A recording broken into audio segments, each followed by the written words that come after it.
When the first trailer for Sonic the Hedgehog dropped, it was love at first sight for me. I was expecting a beautifully entertaining disaster on the same level of the greats, something like Food Fight. And then they announced that they were going to completely redesign Sonic due to the backlash, and then they actually made a competent looking Sonic, which is what we have in the movie today. And I will say, that single decision in the redesign saved the movie. The movie's actually pretty good, but if you think about the version 1.0, and I swear to God they need to release the fucking 1.0, I will pay for another ticket just to go see it in its original form. Because the original Sonic, for those that don't remember, looked like a sex offender in a fursuit. And when you watch this movie and just picture that original abomination sitting there talking to the characters, interacting, making the jokes it does, my God, the movie falls apart. It more than falls apart, honestly. That's an understatement. It would be annihilated, pissed, and shit on. If they kept that original design in this movie with some of these scenes, it would look like a porn parody instead of a family-friendly Sonic movie. So hats off to Moving Picture Company, the animation studio behind Sonic's redesign. They actually saved the entire franchise. This probably would have been the final nail in Sonic's coffin in the public eye. And it saved Sega the most embarrassing disaster since the Sega Genesis. So they should really be sucking Moving Picture Company's dick or their ass or something, but they can't because Moving Picture Company has closed its doors because animation studios, visual effects artists, they don't get paid what they deserve, so the entire studio had to close, which means the Sonic redesign is their swan song. That's a whole different can of worms, but hats off to the people behind the redesign. It actually saved the movie.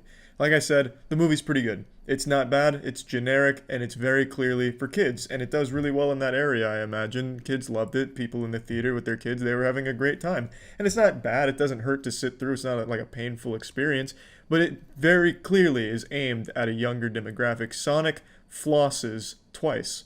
And it's not just quick flosses, he does like a whole flossing routine. They make it clear who their target audience is. There are a couple of little humdingers that they throw in there that are actually kind of clever jokes, and I think Jim Carrey is extremely strong in the movie, but overall, all the humor, all the comedy, and all the pacing is really meant for a younger audience, which, that's no big deal. It's a Sonic movie, you kind of expect that. Not saying Sonic fans can't be adults. I know you're out there jerking off the Sonic hentai and shit, I get it. That shit's been around since the invention of the internet. I'm very familiar. I'm saying this movie in particular is geared for a younger audience, so you might not find prime masturbatory material in this one. There are some really cool moments in the movie, though, I'd say, and especially when it comes to their fighting. It's not exactly fighting. Don't go in there expecting some, like, Raid or Ip Man style choreography or anything like that, but when it comes to their fights, I like what they do with Sonic's speed and to give you a sense of just how fast he is. They do, and this isn't a spoiler, they do what they did in X-Men to show Quicksilver, where time stands still and they interact with the world in slow motion while they're still going fast, and they change things around, and then all speeds up at once, and you get to see this chaos that unfolds. That's Sonic's signature move, and it really looks cool on screen. I'm kind of a sucker for that shit, because I think it's just really nice to look at, and I really think it's creative. So I do respect that, and I like the way they did the action, and the chemistry between Sonic and the main character, Tom. Well, he's not really the main character. They share equal screen time. When one's on screen, the other's on screen, fucking fisting each other and shit. Knuckling each other, not actually fisting. Again, it's not that kind of Sonic movie. They're together a lot, and Tom and him have a great on-screen chemistry. Not that I think Sonic is real, like they hired the real Sonic as the actor, but the dialogue between them is cute, is what I'm saying.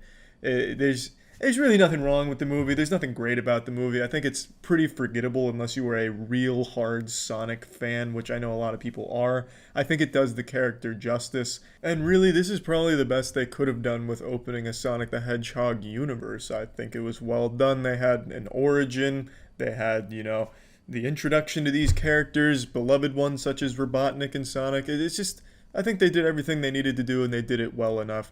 Really surprising, because I expected this to be a lot worse than it was, even setting aside how awful the original design looked, and when I say awful, I mean beautifully awful. If you haven't seen the original Sonic the Hedgehog design that they released with this, do yourself a favor. Imagine like your creepy uncle in one of those mascots outside of a used game store, twirling a sign and, having a fucking heat exhaustion. That's the kind of costuming and the kind of character that they had in the original Sonic the Hedgehog. I don't know what the fuck went on with that CGI, but Christ, it was beautifully awful.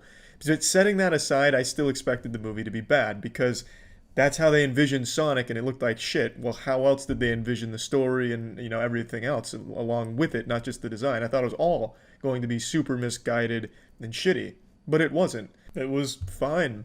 Plugging Sonic the Hedgehog into the moist meter, giving this bad boy a crisp 60%. Again, pretty good movie. I don't think it was anything more than generically good. It didn't have anything impressive to offer or anything in that regard, but I do think Sonic fans and just younger audience members are probably going to really enjoy the movie. And I think that's what it was really aiming to do, so it accomplished its goal. Welcome to the Moist Meter. Today we're taking a look at the Mortal Kombat movie. Video game movies have a long history of sucking filthy ass, and this one to me seemed like it stood the best chance of at least being an enjoyable movie based on the trailers. And for the most part, I would say it was a very enjoyable movie. People pretty divided on how to feel about it. I know chat was having a little fucking war amongst themselves on whether they thought the movie was dog shit or really good. So I figured I'd come in here and slap my cock on the lunch table to give you the correct opinion. The movie is good. It's not great. It's not bad. It's a good movie. You have to taper your expectations. Going into a Mortal Kombat movie, expecting a fucking riveting plot with deep characters and like a really rich lore in a single movie, you're not going to find it. The games, I think, have a really fun and enjoyable lore. Mortal Kombat 9 is my personal favorite Mortal Kombat game, but you have a single movie to establish all of these characters, you're not going to be able to accomplish it. You're just not going to be able to do it. You have to go in there with the expectation that this movie is trying to be gory, true to the games, with just over-the-top action and fucking fatalities galore. And I think the movie delivers on that for the most part. I think by far the best characters in this movie are Scorpion, Sub-Zero, and Kano.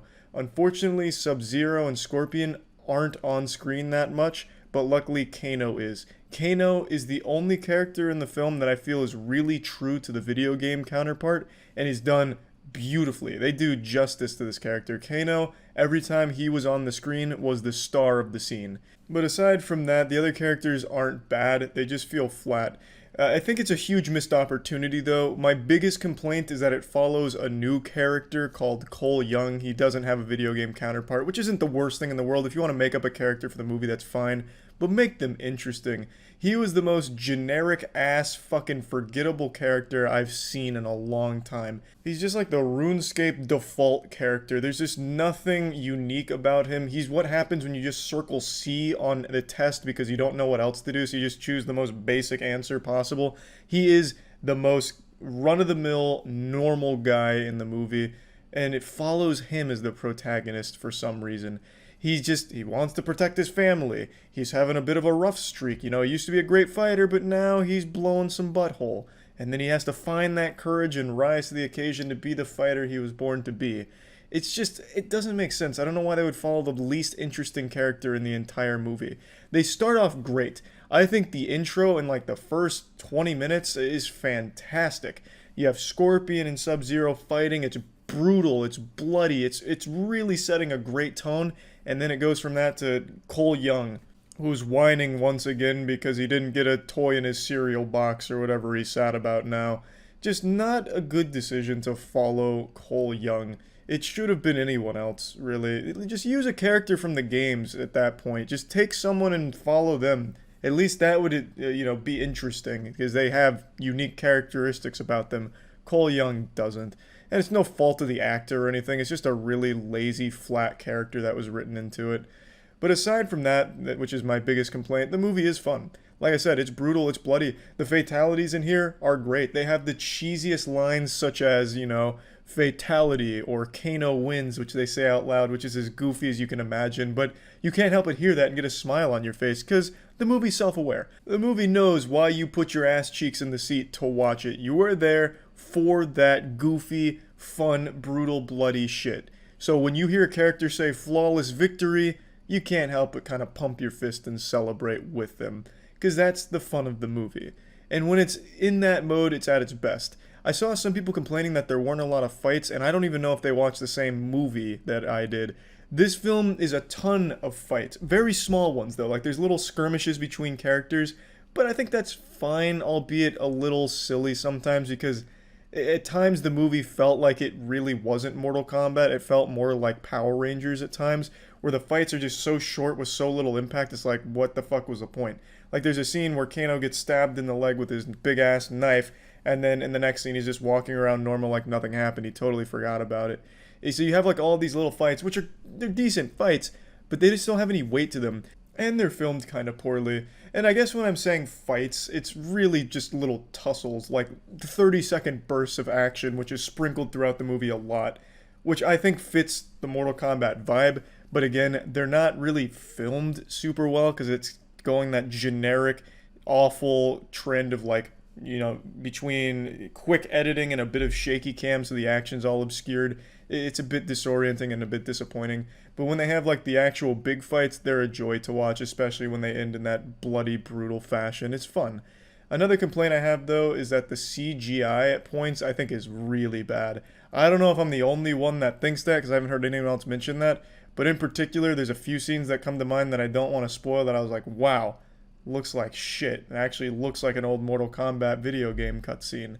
But I don't see anyone else complaining about that, so maybe I've just been spoiled by like great CGI in recent times like Godzilla vs. Kong. I don't really know. But those are really the big things. Everything else about the movie I think is fine.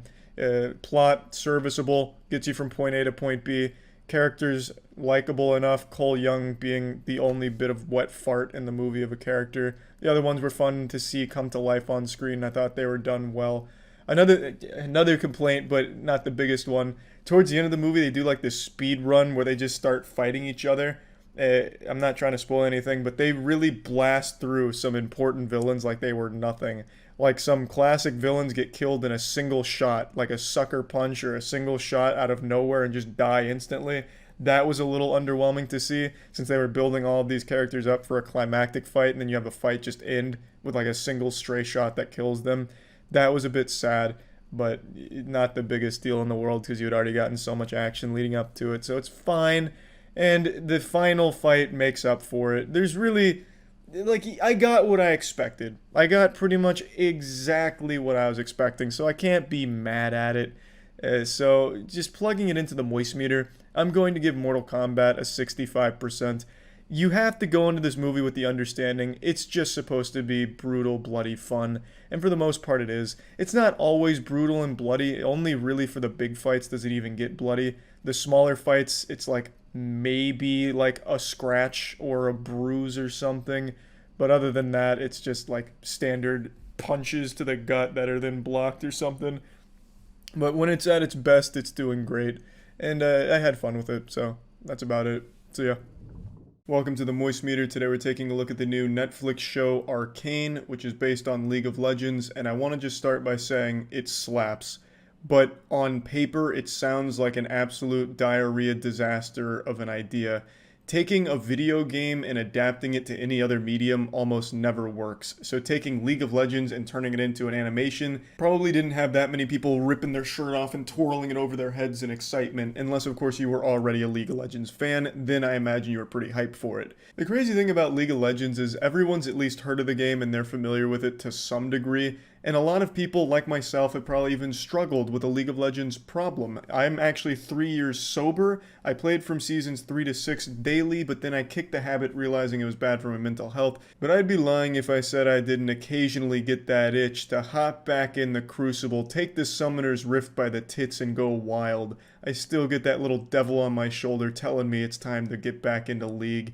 And I even still sometimes watch the League tier list and I keep up with the meta, even watch the Worlds, of course. The thing about a League of Legends addiction is it's a lot like being addicted to heroin, except League of Legends is more embarrassing and more addictive.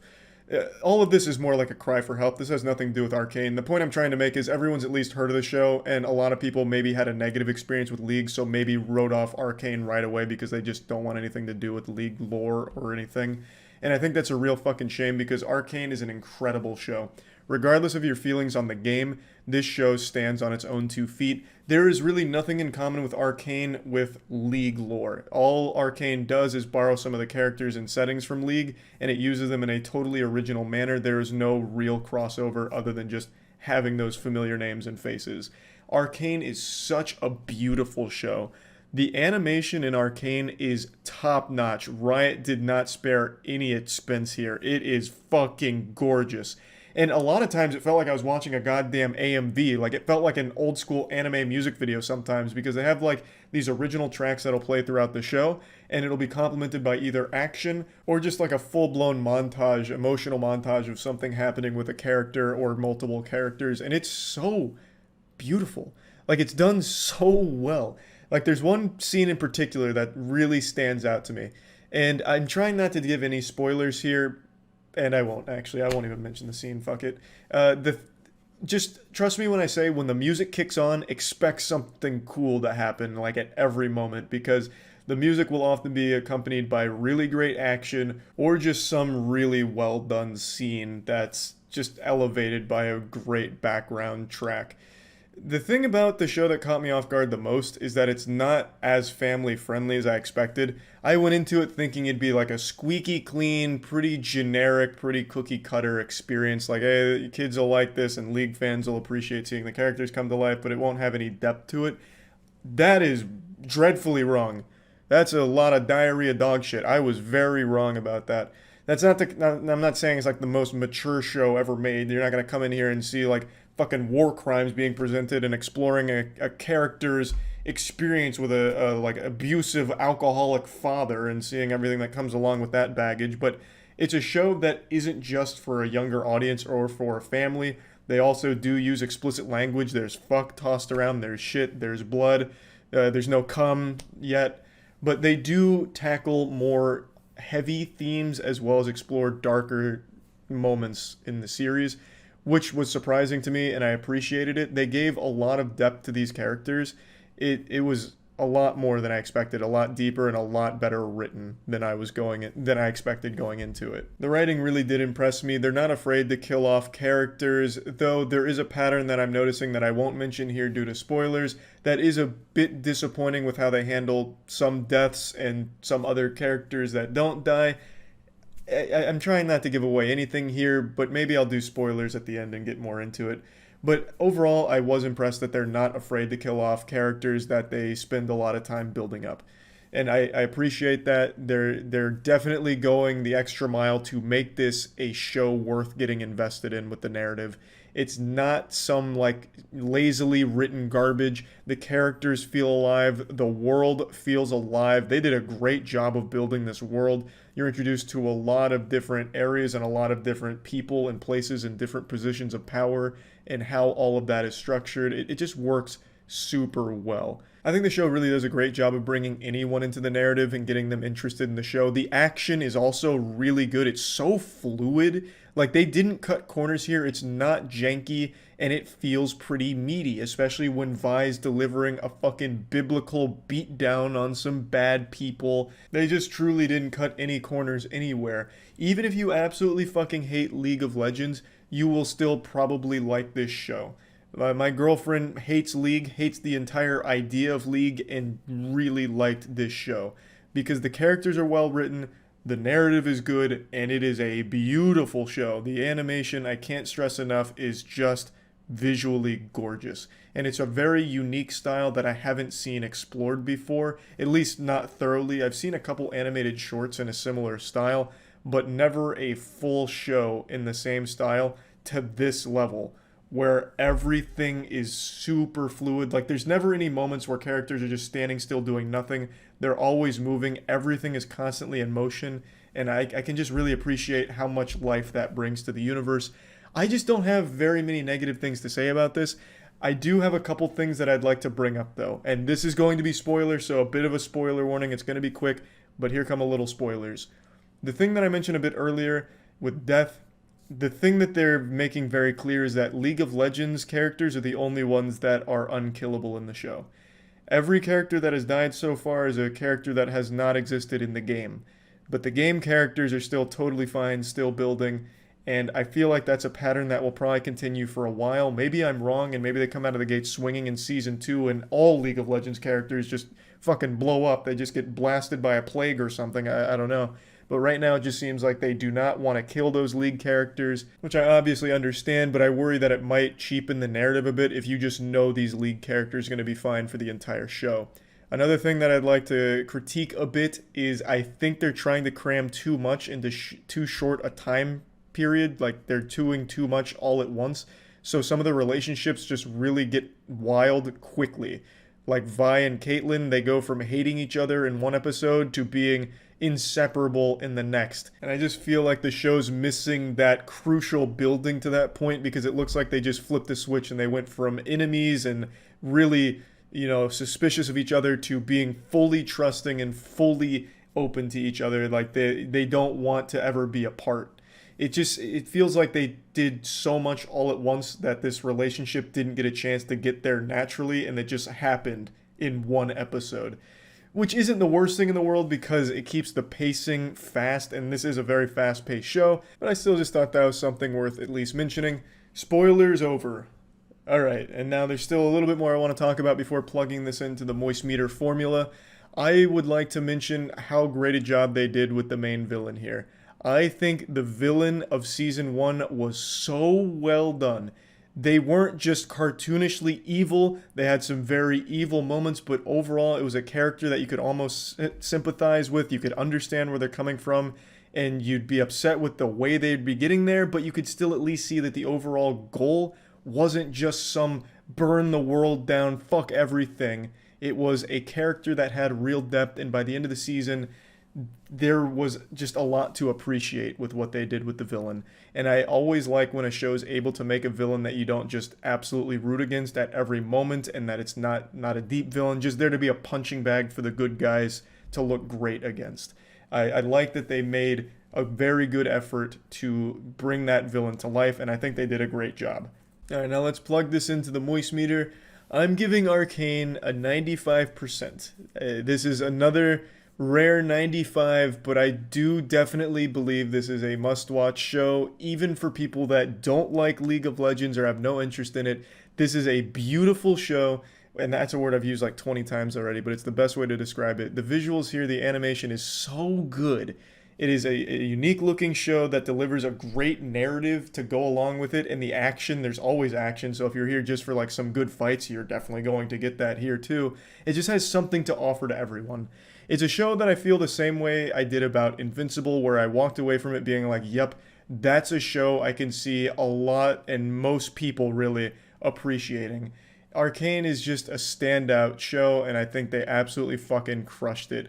I haven't had any interest in League lore in years, and I fucking loved it. I was also getting a little giddy seeing some characters I recognized come into the show, but that didn't matter that much. If you don't have that connection to characters, it's not going to matter, because they'll make you care about them through good writing. I just really liked pretty much everything about the show, and I'm super excited for Season 2 whenever that'll come out, so that's about it. So yeah. If you're looking at me and thinking to yourself, damn, looks like Charlie hasn't slept in over 24 hours, you'd be absolutely right. And since I couldn't sleep, I decided why not watch the entire Cyberpunk anime that just dropped, Cyberpunk Edgerunners. So Cyberpunk Edgerunners is a new anime set in the Cyberpunk universe, and I don't need an implant to read your mind. You're probably wondering if it's as disappointing as the game was, and the answer is an absolute fuck no. The anime slaps so hard. Let's just rip this band-aid off now. We all know that Cyberpunk released in a pretty shitty state. There were more bugs in that game than there is in a frat house trash can. And it suffered. It was a very disappointing launch, probably one of the most disappointing launches in recent memory. I understand they've been addressing it and making it better over time, and I think that's great. I haven't gone back to it. I just can't bring myself to it. It's painful. Like getting a brain dance from a goddamn garbage truck. I really can't see myself going back to the game, but I'm happy they didn't just abandon it in an unacceptable state. But anyway, this anime is set in that universe, and as I understand it, is actually canon to that universe. And I think that's great, because Cyberpunk, even with all its flaws, had an amazing setting. And I'm super glad we get to explore more of it here with Edgerunner. It is so good. Now, it's not perfect, nothing ever is, unless of course it's a Brendan Fraser movie, but this show goes so hard, just non-stop, full throttle, nuts to butts. It's done by Studio Trigger, and I think it is probably their best work so far. It is breathtaking, just a gorgeous, beautiful show. A lot of passion went into this, and it really paid off. They went fucking turbo mode on this one. They dialed this shit up to the next level. I was blown away by it. I think everything fit super well. I even got similar vibes in this show as I did to Redline, which I think is one of the best animated movies ever made. There's just moments in this show where I was like, damn, I feel like I'm watching Redline again for the first time, which is just an amazing feeling. One of the best feelings a human being can experience, true euphoria. When you watch Redline, it becomes like the proudest moment of your life, up there with like graduating college or getting married. It's just such a good movie. Highly recommend checking it out, but I'm getting sidetracked. The point is, there were times in this show where I was like, wow, they're up there with some of the best when it comes to animation, especially when it comes to the action. They didn't pull any punches. It's hyper violent, super gory, over the top. Everyone like blows up. There's ribs flying. There's intestines going all over the place. Intestines flying around. His poop's falling out the back end. You know, like it goes hard. It doesn't hold anything back, and I love that shit. That hyper violent action is always just a guilty pleasure of mine. It leads to really goofy, over the top moments that I think are just always fun, and they do it wonderfully here. And since it's set in the Cyberpunk universe, the action's pretty creative since everyone's got all kinds of implants and all kinds of crazy cybernetic augments that let them do wild shit. So it's always flashy and it's always great. The action shines, and really everything shines here because they clearly put a lot of work into every little excruciating detail of this universe. I can't praise the visuals enough here. But now let me briefly pop this show's dick out of my mouth. This is where I have a few complaints. It's story and writing. I don't think the story's bad by any means. In fact, I actually really like the story and the direction, but I feel like there was a lot they wanted to tell and only a short time to tell it. It's a 10 episode series, which is pretty normal length, but I really feel like they wanted something bigger, so they condensed all of these massive story beats into really small chunks. So, for example, in episode 1, we learn a lot of information about the main character and his relationship to his mom. But we learn all of that information through like maybe 2 minutes of just exposition dump, like constantly. So it leads to a lot of things just kind of falling flat because they got there so quickly without really building up to these things. I'm not going to give spoilers, so I'm not going to go too deep into examples, but I wanted to just highlight the character's relationship to his mother right away because so much happens in such a short amount of time in just episode 1 that it's hard to really care. You know, you just kind of brush it off like, oh, well, I really didn't care at all because they didn't make me care. And there's just times where the writing's kind of silly, where they're having a conversation that's just so stiff, like, Mom, I don't really want to go to school. She's like, you know I want you to go to school for a better life. It's why I'm working so hard for you, David. It's why I'm working these jobs to put money on the table to send you to that very prestigious academy. And it's why I'm never home, David. It's why you never see me at home, because you and I, we're not bonding enough because I'm busy working for you. You know, it's just like kind of that old cliche. It's just, I don't know, they hit you so quickly over the head with a lot of exposition that you just kind of roll your eyes at some of the writing. But overall, I still think it's good. Like, the characters I think are well written as they develop throughout the 10 episodes, but they just try and do so much, and they do it a little too fast, in my opinion. It's not a huge problem or anything. It's not a deal breaker. It doesn't ruin the show or anything, and it doesn't even really hold it back. It's not that detrimental or anything, but it's something that just kind of stood out as a bit weaker than the rest of the components. You know, the visuals are on another level. They're popping off hard as fuck, and the soundtrack is always boner jams. The soundtrack is really good, and that's something you'll notice right away in episode 1. Like, as they're just doing things, like even just driving in the car, like with this conversation I was talking about, there's like a backing track to it, which is just like an actually great song that's lightly playing in the background, and it just adds a lot to the ambiance of the whole world. I really appreciated that. I think they did a great job with their music choice here. So yeah, overall the show's amazing. Plugging into the moist meter, I'm giving Cyberpunk Edgerunners a 90%. Really, the biggest flaw with the show is it had too much for too little time. I want more from it. Like, I'm super invested in the universe now thanks to the show, and I would have liked to see it develop more across a longer runtime, like maybe 2 seasons to reach the conclusion that it reaches in the show here, instead of just have it be such a speed run almost. But regardless, the show is absolutely fucking fantastic. I think they did a great job with it, and yeah, that's really about it. So yeah, I can't even begin to describe how low the bar has been set with video game live action shows, with things like the Halo television series being an affront to God and probably just a downright violation of the Geneva Convention. That show was absolutely atrocious and should be considered a war crime, and we didn't even have a moment to catch our breath because they came right back around and dunked our head in the septic tank with Witcher Blood Origin. Point is, video game live action shows have not been hitting. They have been shitting, and my god, it's been awful. Now, video game shows have been working in like an animated format, Cyberpunk Edgerunners, for example, or Arcane, but Last of Us was live action.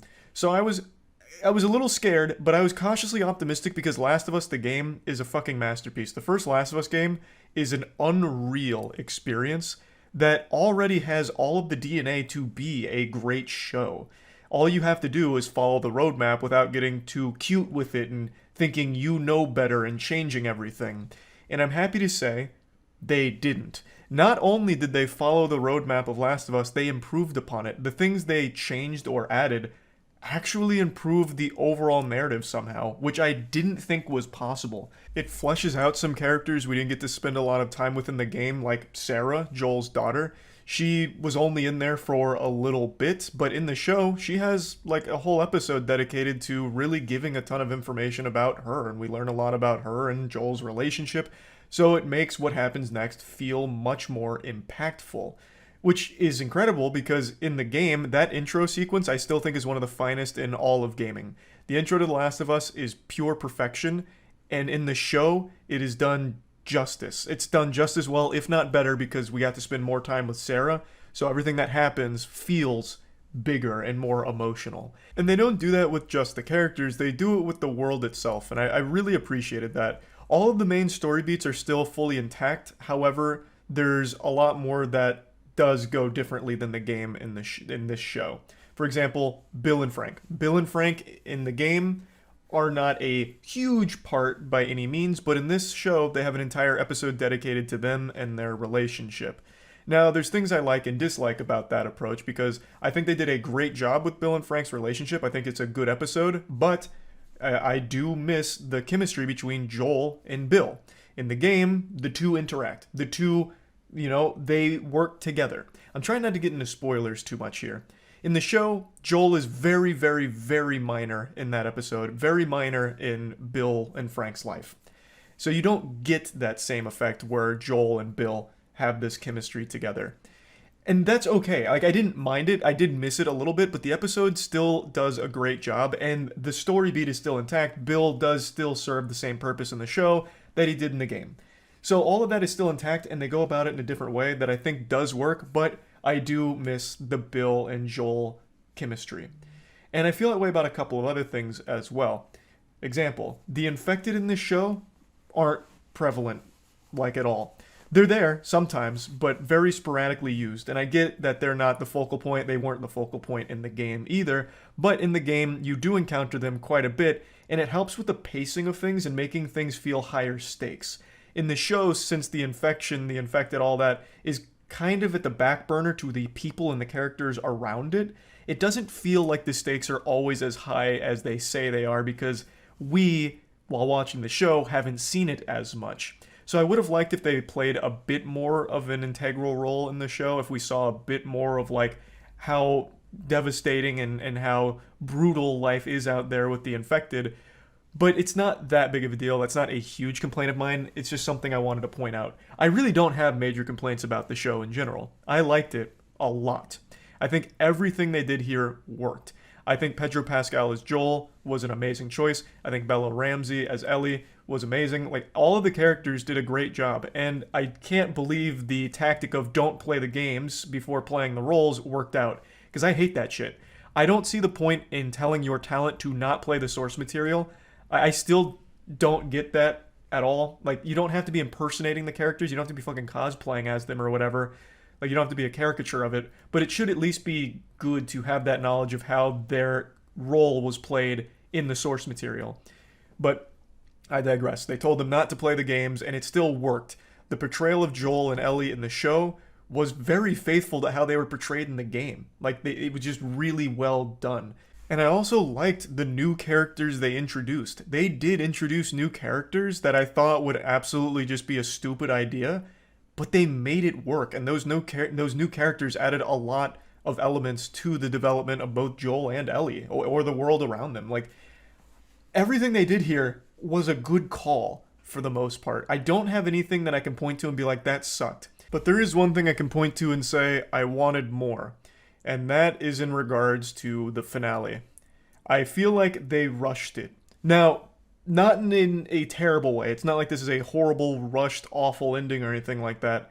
But I feel like they wanted to get through it pretty quickly when I think it would have benefited from maybe an extra episode. Like, if they had one more episode to really drive in the nail with everything that happens at the hospital and everything leading up to the hospital, it would have hit much harder. They kind of speed ran that and made Joel the fucking Terminator. They made him the goddamn Punisher out there. He was nearly immortal, like John Wick going through there, dispatching everything, and it didn't have that big buildup. This is a spoiler, but you know how it goes in the game, right? Like, you know Joel eventually takes Ellie back because to get the cure, they would have had to kill Ellie. And he had already lost his daughter. He wasn't going to lose Ellie, the closest thing he's had to a daughter since. So he snaps, he kills all the Fireflies, he takes Ellie back. All of that happens in the space of like 15 minutes at the end of this show. That entire sequence is like 15 minutes in the show. If they had dedicated a whole episode to building up to that and building to that and even exploring in the hospital beforehand, I think it would have really benefited from that, because I think there was a lot more that could have done there as opposed to just speed run how that plays out. Now, I get in the game that it also happens quick. I do understand that, especially since you are the player character and this is your moment. Like, you just go fucking hog wild, you kill like 1,000 fucking people. It's all gruesome, it's all bloody, and it is here too. It's gruesome, merciless, bloody, all of that you expect. Very faithful. But this was a good opportunity to do more with it as well and deliver more in this moment. At least that's what I would have liked to see, but I'm not disappointed either. Like, I can't say that I think it's bad, because it's far from it. It's not bad. I guess I just really wanted more from it, because I thought there would be. Like, they have whole episodes dedicated to flashbacks, right? Like, they have a whole flashback episode for Ellie and her best friend and how she ended up getting bit. I think this was a really good opportunity to give a whole episode dedicated to the most important turning point for The Last of Us with Joel and Ellie here in the hospital. So that's just like the one thing that I'd like to point out as another thing that I think would have really helped overall elevate the show. But it's also not bad in its current state by any means with the ending or how all of that's tackled. It's still extremely good. The Last of Us is an amazing game, and I'm happy to say The Last of Us show is an amazing show. Plugging this into the moist meter, I'm giving The Last of Us show a 90%. I think they did an extraordinary job with it. They absolutely fucking crushed it. So I'm very happy to see that it was done well. And yeah, welcome to the moist meter. Today we're taking a look at the Super Mario Bros. Movie. So a lot of you already know they did try to make a Mario Bros. Movie in the 90s. Most people view it as an unholy abomination. I look back on it fondly. I grew up and I actually really liked that movie. I watched it a lot as a kid. I could recognize it had nothing to do with the games, but I couldn't help myself from just getting excited watching it for like the 20th time. There was something about that film that was just kind of special. It was unique and very weird. It was like a real avant-garde fever dream kind of movie. And I get why they stopped making movies after it, because it was received so horribly and is still considered one of the worst movies ever made by a lot of people. But I just wanted to get that out of the way right now, that I still have a very soft spot for that film.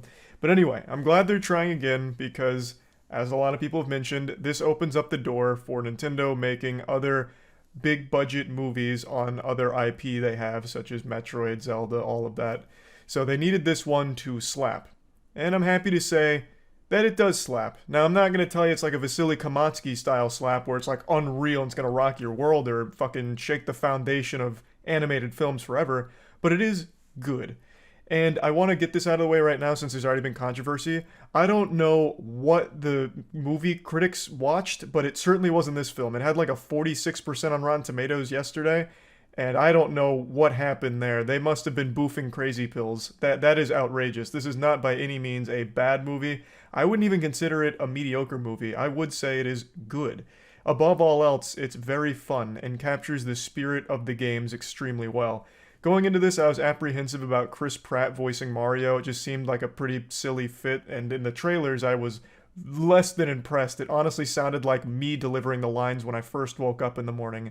So I didn't think that was going to work, but after watching the whole film, it seems like they really just did a montage of his worst lines for the trailers, because the rest of it actually worked pretty well.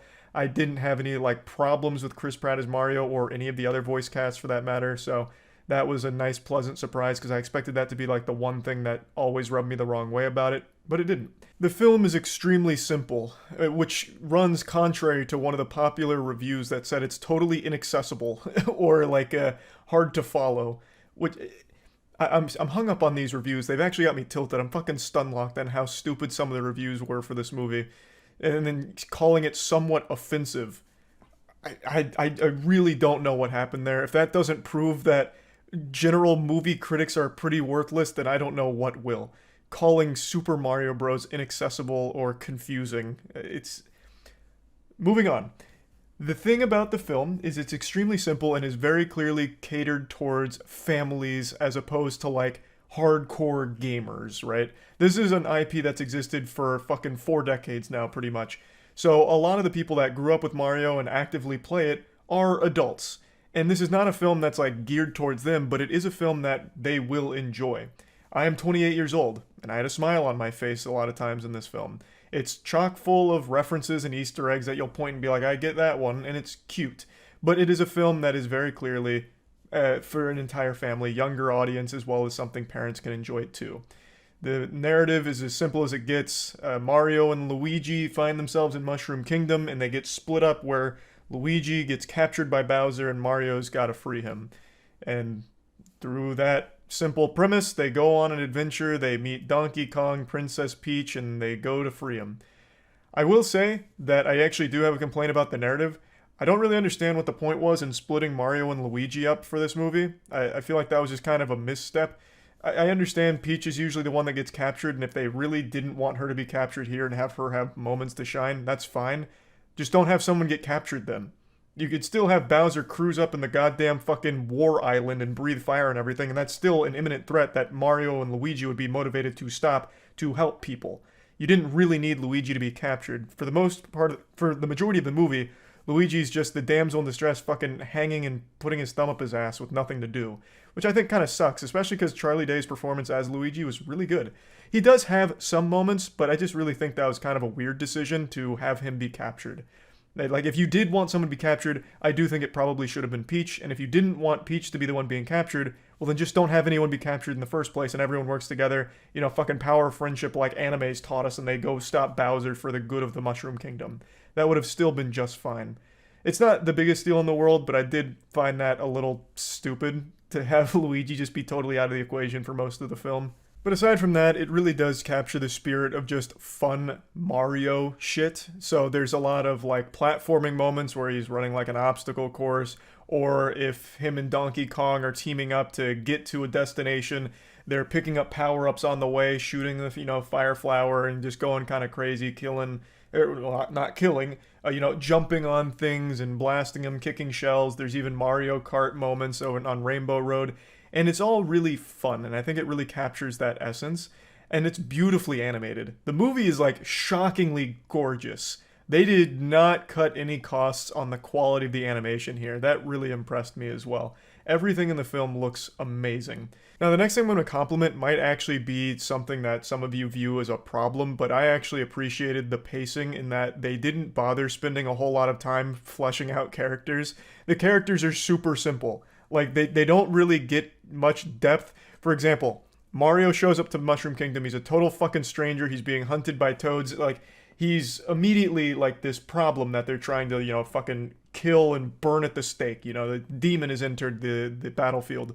But then he happens to run into Peach at the castle, and she's like, oh, human, like me. All right, great. You can join me in my cause here.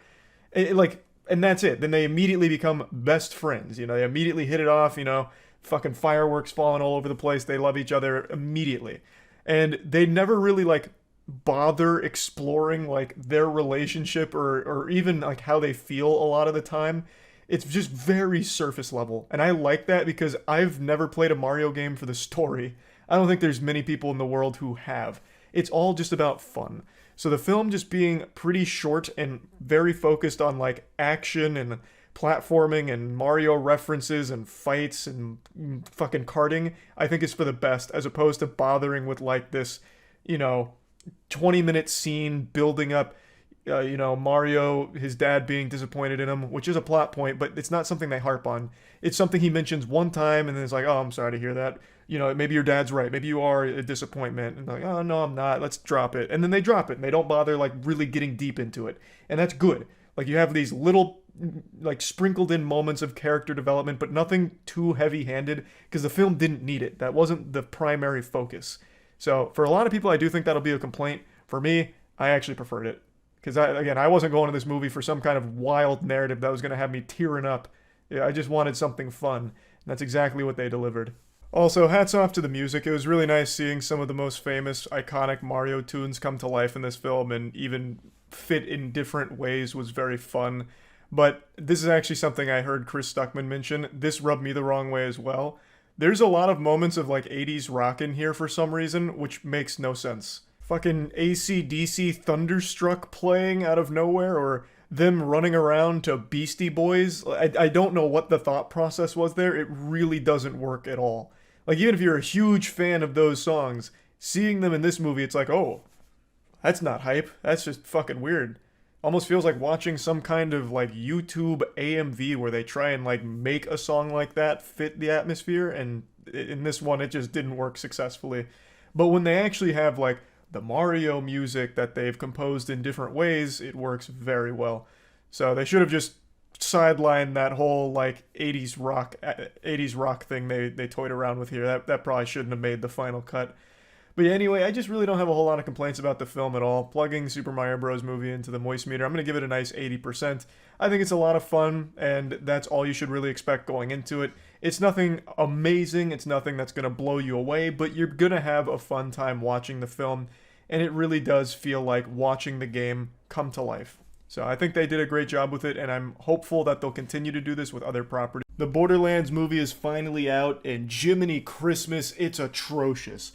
It doesn't matter your take on the Borderlands series, if you love the games, if you hate the games. If you see this movie, you will hate it. It is just bad across the board, regardless of your taste. I am stunned by how bad it actually is. I didn't have the highest hopes for it, but you have to try really hard to make a movie this terrible.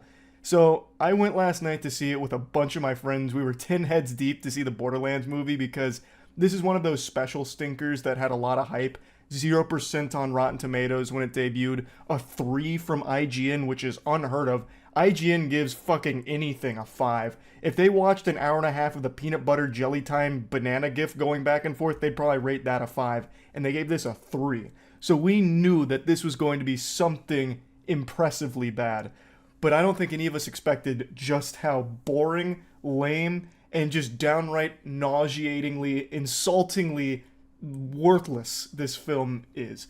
I have nothing good to say about it. I'm going to go ahead and play clips from when we were kind of debriefing after witnessing this war crime, but I'm going to speed run like the basics. I'm not even going to bother talking about how unrecognizable this movie is from the source material. It doesn't even bother to try and be a comedy. Like, I think the Borderlands humor hasn't aged super well, but I still like Borderlands 1 and 2 a lot. I don't like 3 or any of the games that followed, but I really like 1 and 2. And I thought, bare minimum, this would be trying to take that DNA of that humor and put it in this movie. It doesn't. There's like almost no comedic moments in this film at all, except for Jack Black doing his best to try and make Claptrap entertaining.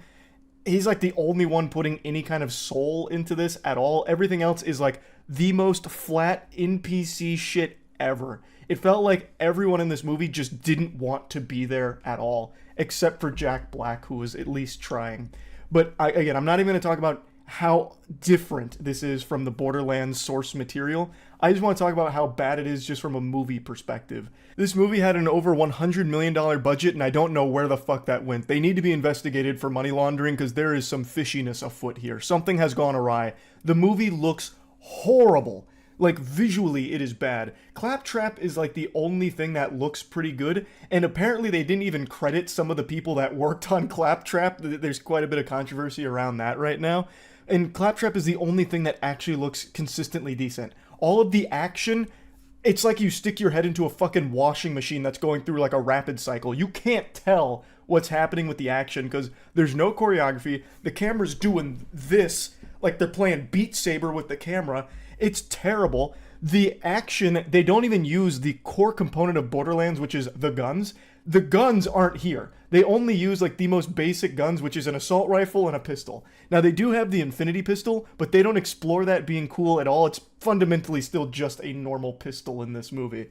They don't do anything cool with the guns or anything. I know I said I'd not like talk about how different it is from the IP, but I think it's important to mention this for the action. The guns basically are non-existent here. Don't even go into this thinking that that's going to play a role, because they don't. All of the action is, for the most part, shoot, shake the camera a lot when someone's doing like melee, hand-to-hand, close quarters combat, and then go to the next scene. And it's all so meaningless. There is, at no point in this film, any resistance, per se.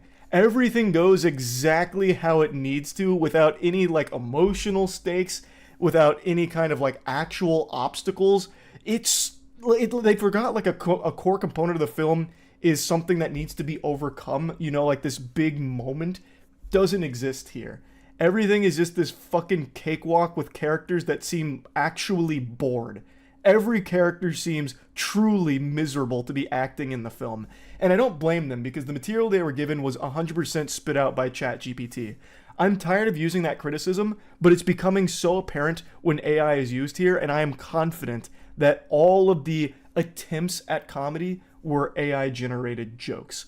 I wrote down a couple of them, and you'll see that in the debriefing, but they used some of the most cliche lines we've all heard a million times unironically in this movie. It's so baffling that this actually hit the big screen. There is not a single audience I could imagine latching onto this and liking it. Fans of the game are gonna hate it. Fans of movies are gonna hate it because the movie's shit. They're like, the only people that might like it is masochists, perhaps. I love bad movies, and this is not a bad movie that's enjoyable. It's truly awful to sit through. There is nothing fun about it. There's no charm. There's no anything. It's just actually so empty. It can't even tell its own story cohesively. This feels like Randy Pitchford had a wet dream and then pieced together this movie based off the little fragments he could remember about it. It is like nothing works and nothing is actually cohesive. So the story it tells horribly because it's so abrupt, changing things all the time or having like really convenient moments or just completely useless moments. Like, you could probably cut out 40 minutes of this film, and it's not a long movie, it's only like an hour 20, but you could comfortably, I think, cut out 40 minutes and nothing changes. The movie plays out exactly the same. It's just very, very bad. So here, I'm going to play clips from when we were debriefing. We saw Borderlands. The hype was there. 0% on Rotten Tomatoes debut, 3 from IGN, which is very rare. That means it almost doesn't function for IGN to go that low. And they were generous. Yeah, that movie super sucks. Temperature, how's everyone feeling? I want to die. That I'm maybe the biggest Borderlands fan that I know, and that made me hate the franchise. Yep, that sounds which makes me very sad. Aaron's puking in the bathroom. Danny slept through. I was telling them, I have literally never in my life fallen asleep in a movie theater before until this movie. I slept for maybe an hour of the hour and 20 minutes at that runtime. So that was truly the worst movie I've ever seen in my life. And not fun bad either. No, it was very, not fun bad actually bad. So I took notes.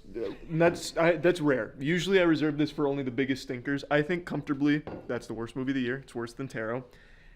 So when Danny fell asleep, I made a timestamp mark when I noticed. You fell asleep about 24 minutes into the film. That sounds about right, yep. And I honestly think that you experienced it the best. Like, I think if you're forced to go see Borderlands, you did the right thing and just slept through most of it.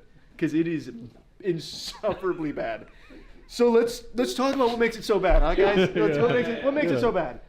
I think for $110 million...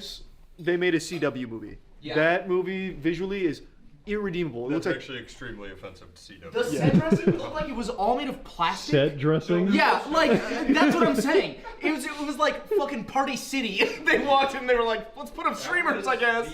I did not know CGI in today's world could be that bad. And it's not even I always say this, it's not the VFX team, like lack of talent, it's lack of time. Yes. That looks like they forced it out as quickly as they could. and it is incomplete. No, that at the end when they showed the big cat, not to spoil it, when they showed the canyon that they go to get to the vault, it actually looks like they just ultra keyed out like the background and they put in. They were like, "This is the rest of the canyon back here." And all of it, like, I never want to be that person who's like, "Oh, it's not true to the games," kind of thing. But like, the simplest things were not true to the game. One, Yeah, no. having a 50-year-old actor play Lilith made no sense. What? Yeah, the mother is this fucking linchpin character for the plot, doesn't have a name, is on screen for maybe less than a minute. Like, Foxy, who keeps saying that, is Is younger. She is younger than Lilith. Kate Blanchett. Like, Yeah. which doesn't make sense. And also, it doesn't connect. Chronologically- who fucking cares about spoilers at this point? Lilith, towards the end, is like, "Oh my god, I'm chosen. I'm a siren." And she learns it, which in the time frame of who's in the movie makes no sense at all. Like, it doesn't add up. It's fucking insane. But it led to some really cool moments where when she realizes she's the chosen one, she sprouts wings and she just does this a lot. Yeah. Floating in air like And giving this. people force fields. And then- she gives them like Destiny 2 buffs Yes. for a second. Yeah, that was she what- was like an the- ultimate. We haven't even gotten into the dialogue. Yeah, so Which- Like I that said, dialogue is That written. movie, we were in the Uber back talking about how it was like the ADR the entire movie. Yeah.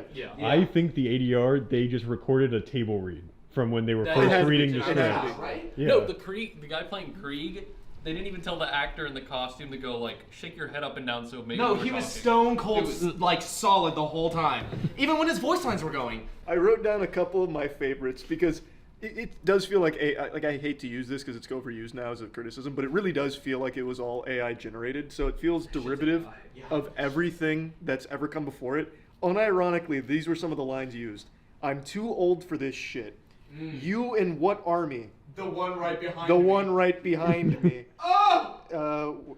Wait, where'd my other ones go? Oh yeah, "It's a shame your mother's not here to see this," reminding her that her mother's They dead. probably said that 18 times Yeah, in the whole movie. at least. Wait, the absolute best one is where she goes, Oh yeah. So your dad is so and so, right? And she goes, "Yes and no." And then she goes, "It wasn't a yes or no question." And it's like, bitch, yes it That's was. literally a yes or no Is question. this your dad? Yes or no? That wasn't a yes or no question. I the- got mad. I told them in the Danny and Matt on the Uber back, I was like, I think they weren't allowed to make new words for this movie, so they had a bunch of scripts around and they were kind of mad-libbing lines from It's them, like a Zodiac killer. Like, yeah, Yes. like they Yeah. were just piece lines. Yeah. Also, I think that scene, the only thing I could possibly explain it is they had a bunch of different drafts of the script, and they were taking bits and pieces, but they never went back and double checked to see if anything contradicted. So they were just like, okay, here's the movie. I think we have an hour and a half. Is they had all of this budget and they spent it on Kevin Hart, Kate Blanchett, Jack Black. and Jack Black, Yeah. and nothing else. No, Jamie Lee Curtis. Oh, and Yeah, Jamie Lee Jamie Lee Curtis. Curtis. And Jamie Oh, Lee Curtis. Tannis being 85 for no fucking reason. is And absolutely a fucking, like, afraid of everything pussy baby? That is not... She's such a psychopath comedian that she fucking hates everybody, and she's like, oh no, oh no, oh god. They did give us Jamie Lee Curtis cleavage. That's so- true.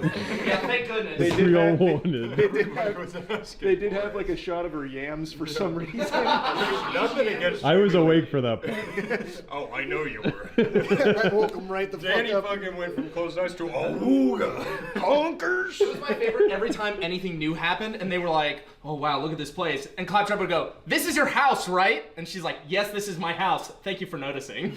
Like, they announced every single thing that was Yeah, happening. it feels like they thought the audience would actually be lobotomites. So anything that happens gets like this in-depth explanation for what it means. It just kind of hit me. I think this movie was made to be watched on a second monitor. It's made so that if you're sitting there and you never even a single time for an hour and a half go, huh? Yeah, I feel like this criticism is often used for like video game movies of who is this movie for? But, like, Legitimately it- nobody. It legit felt like it was made for no one because it doesn't respect the source material whatsoever. it is made- And also like there's references that you would only get if you played the video game. Yeah, and normal people wouldn't like this movie either. I was gonna say it's made for one person and it's Randy Pitchford. Yeah. And the craziest part is they don't even do the thing where they do the rule of thirds because Marcus shows up. He's like, I'm the bus driver, and then he's like, I'm the guy selling guns. And that's it. And then he's like, I'm not in the movie ever. Maybe that's the best joke, because they're like, there is no third time. It shows up. Yeah. It's just the two. So it legitimately doesn't work on its own two legs. The movie, it doesn't know what to do. So, big spoiler, at the end of the film, General Knox is not the Knox from the games. And nothing is like it is in the games. Nope. But Knox, in the context of the film, is hunting the entire film. You know what's crazy? I don't know who you're talking about. Really? I literally don't know It who was, you're He talking also about. gets knocked out randomly at the beginning for no reason. Yeah. Just to be like, Yeah, the Crimson Lance girl. yeah, the That's main No. so wild because You were awake. Yeah. You were awake. No, she's the one that pulls up when she first finds Tina. She's the one that pulls up on the bike and is like, "Hey, girl." Is she the one that got shot right at the end? Yes. Like, Yeah. when she was like, wait a second, I gotta say. And That's she what- doesn't exist. Yeah. She doesn't exist. She's not. She General Knox causes is an ally to cyborg. them for no reason. Yeah. She's like, don't shoot, and then gets disintegrated. The entire story Yeah. is General Knox is hunting them down. Is the guys? Is Atlas goes, shoot? He goes, shoot those guys, kill them all, and then she goes, wait! And every single person. Well, And they go, "You're the general." They literally, like, the Yeah, voice goes, "You're the general. We listen to you." He shoots. He says, "Shoot them, kill them all," and then none of them shoot for legitimately probably 5 seconds, and then she goes, "Wait a minute," and then they continue to not shoot, and she walks up and she's like, "You're right, Roland. He's not right, really. He didn't do a single thing. We should," and then gets vaporized. Like, it's everything that happens in this movie could be removed, and there would be no consequence to the rest of the story. Remember when Roland sacrificed himself to 20,000 gun-wielding murderers and then just got up out from under their corpses? He's like, damn, it was a hard day of work. I'm so tired and sore after And they that. had the gall, they had the absolute chutzpah to try and make it emotional. I know. Like, why? Well, and then the other thing too, the combat. Oh, it's the choreography was so bad. It's like the shaky cam is on another It level. was quick cuts to try to make you feel the action, which failed. So what I was saying about like narratively, it doesn't work either. It's so disjointed. So like Knox at the very end, that she's been hunting them this whole movie, ruthless. There's no like indication she's turning or anything. Nope. And at the very end, she's like, "Everybody, fucking stop!" and then dies. Like nothing. And there's so many scenes in this movie that don't do anything. The heroes face zero resistance the entire movie. Yeah, no. Like, At all. things will come up, and even the final fight starts to happen, and then they just win. And then at the end of the movie, she puts the big shields up when she gets the powers, and they're like, haha, I can't be hurt. Then she gets blasted by a gun. And then they still don't get She hurt. headbutts a force That field. was- Yeah, she did it to herself. Yeah. She just flew. I was awake for that. She just flew forward and was like, "Whoops." Well, and then everybody Ragdoll uses her gets special Destiny 2 shield power-ups, And it didn't matter. and No. just continues to fight as they did before. Yeah. They don't even say, like, fuck, Yeah, I well, lost. Kevin Hart literally goes, "Oh, well, that was fun while it lasted," and then then keeps nothing going. happened. Yeah, he just keeps going. We Besides us, yeah. Besides us, there was 2 people in that theater, and apparently no one's seeing this And they fucking were movie. all back there with us, huddled up for warmth. Apparently, if you weren't within our proximity, we were all just gonna freeze. I No, cannot I'm tell you super how many open. times during that movie you or I just went. Yeah. This was always happening. What loved though when the hologram popped up and she goes, "If you're seeing this," and I dead. went, "I'm already dead," Yep. thinking they're not gonna say that, and she says that, and I was like, "Why? Yeah. Like who wrote It this was shit, so man?" stupid. There's nothing. That's it. There's That nothing. is seriously There's just nothing. nothing When I to went like to in the that. bathroom, I had to pee, I thought. And then I stood there, and it took a few seconds for the stream to start, and I was like, I think my body was just like... Get me based on out. the reaction. Yeah. So I had to leave. We can go around the room. I'd probably give it like a 12%-ish, somewhere in that ballpark, out of 100%. I'm truly gonna go 0. You're wasting money if you see that movie. I need you guys to understand how many shitty movies I go see with Charlie. This is the worst movie I've ever seen. It is a 0. It is worse than Moonfall. Yeah, it had the gun, the infinity, so 1. Okay. This has tainted my love for the franchise. It's- this it will be a has. stain in my brain for the rest of my life. I hope this is not the last thing I think about before I die. Percentage. 0. Did you need one? 0.5. I don't think I can give one because I fell asleep. No, give one from the moments you were lucid. The moments are lucid. If it's 0, it's too high.